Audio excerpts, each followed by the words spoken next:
Hello, my name is Debbie Simmonds. I'm with the Simmonds Lifestyle Real Estate Group. My partner, Mark Brotherton, and myself service the central Vancouver Island market area, mainly the Cowichan Valley. This is our market report for the week of April 15th. Interest rates this week stayed static, so that's terrific news. We're still anticipating some slight increases starting in June, unless inflation is completely out of control.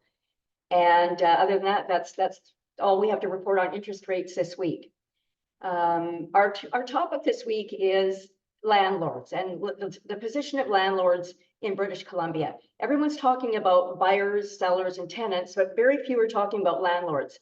The governments have vilified landlords recently, and unfortunately, it's not faring well for the housing crisis because a lot of individuals who have carriage suites, basement suites, that type of thing, are having to get out of the business in British Columbia. The expenses are far too high. We just got a new carbon tax introduced April 1st, which is going to push the price of everything higher: food, contractors, energy, and any and all costs that are associated with landlords. And they were already at almost a break-even point. So more and more of my clients are listing and getting out of their rental investment properties. It's just been made too onerous. I can think of 3 situations in the last 12 months I can tell you on the landlord side of things. We always hear the tenant side, but on the landlord side of things, there's some pretty bad things going on. Once they introduced that 12-month penalty if landlords didn't properly evict tenants, which doesn't happen often, by the way, but in one of my clients' case, the clients left without giving any notice after their dogs had done a really bad job destroying the house. A week later, the seller, the owner, gets a letter in the mail from the tenancy board telling him that he's being sued for $30,000, which is 12 months rent, because he illegally gave them low notice. He gave them notice without enough notice to leave. In fact, he never gave them any notice at all. They were extorting him using these rules. And this type of thing is happening now because $30,000 is a really big number, especially for a tenant, and they tried to use it to their advantage. It went to a hearing. I was in on the hearing, and the tenant lost. So thankfully the arbitrator saw through what was going on. But this is a type of thing going on that you're not hearing a lot about. I myself, when I left the country on November 27th, I had tenants lined up for 1 year to go in December 1st. They signed a legal lease. And after I left the country, they walked away from the lease, entered my house illegally, unstaged my house, took all my draperies down, and did some other things, which I had to pay to have restored and put back into place. And so I'm out my lease, now out of the country, unable to put a tenant in the house. Pretty bad situation, but there's no recourse for me.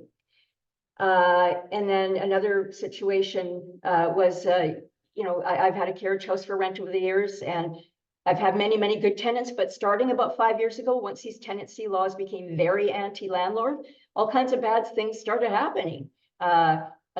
Tenants were not paying their rent and not leaving. And with other clients that I've had, when this happens and the tenant can be really obstinate and doesn't want to leave and there is nowhere to go, but they're not paying their rent, in a lot of cases causing a lot of damage. In one of my friend's case, $40,000 damage in the first 2 weeks by this tenant, and they didn't pay their rent. Took them 9 months to get them out, and cost $5,000 for a sheriff eventually to come and remove the person. So landlords are now saying, you know what, maybe I should just put my money in REITs. So that means listings for us, and it means a sad end to a business for those people. Also, in terms of tenancies, the new Airbnb laws are coming into effect May 1st. And a lot of tenants in the Victoria area, landlords, have really been kicked in the teeth. Their business has been yanked out from under them.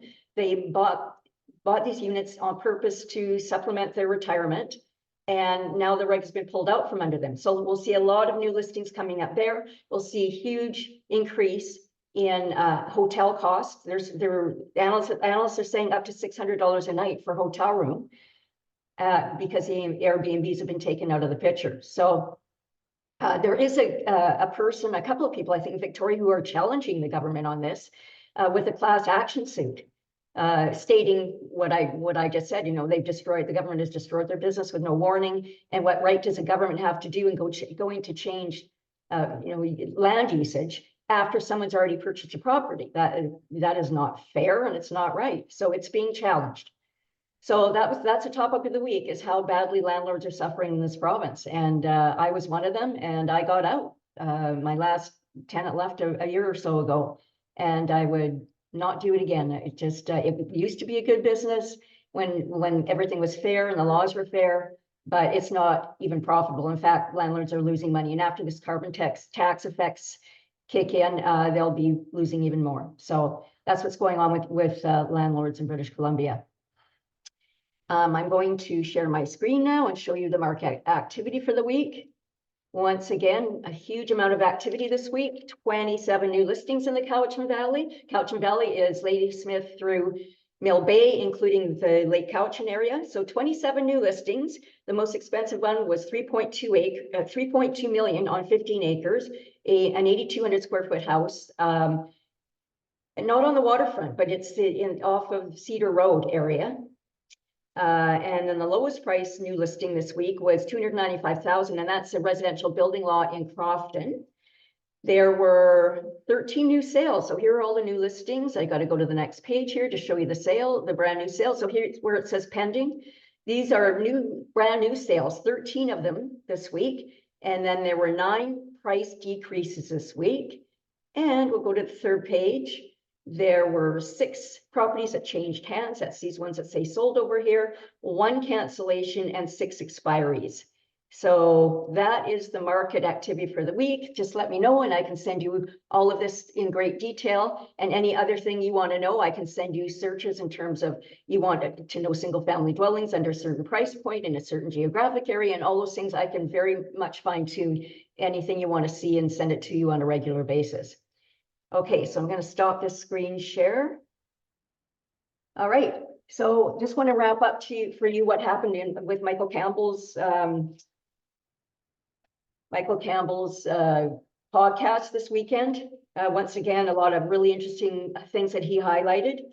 The government wants to increase corporate taxes, which will again negatively affect the housing market and continue to decrease our standard of living.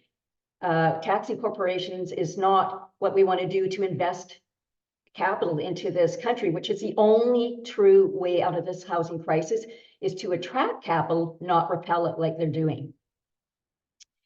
Our capital investment per worker in Canada is half the capital investment per worker in the US. Our productivity is horrendous. We discussed this last week. One of the reasons it's horrendous is the government, one of the things they've done, they added 5 free sick days.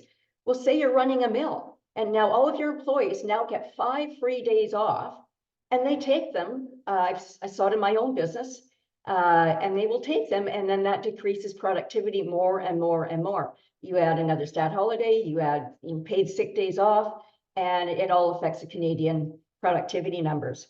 Wages have gone up, barely gone up since 2015. 1.6% in the last 9 years, average across the board, which is putting Canadians under enormous financial stress.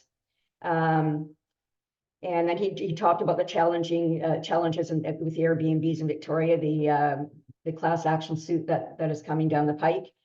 If the federal government decides to raise rates, and they are going to have to in the US apparently, because inflation isn't as under control there as it is here, then there will be a sell-off in the stock market. So something else to pay attention to and talk to your financial planner and make sure you're well positioned for that. Natural gas is cheap in the US. While discouraged here in Canada, Trudeau's saying he's not going to support any more infrastructure for natural gas, which is now making American products more competitive than Canadian products, which is going to affect our GDP and all of our other economic factors even more this year. So that's it. That was what he had to say this week about the Canadian economy and how that all affects us. So thanks for listening this week. We love it when you join us. Please let us know if you want us to talk about something, and we will set that out and give you a report on it. If you have any real estate questions, we're really experienced. We're standing by to take your calls and your emails. Mark Brotherton and myself, you can call us at 250-246-0708. Thanks again. Professional, caring, kind.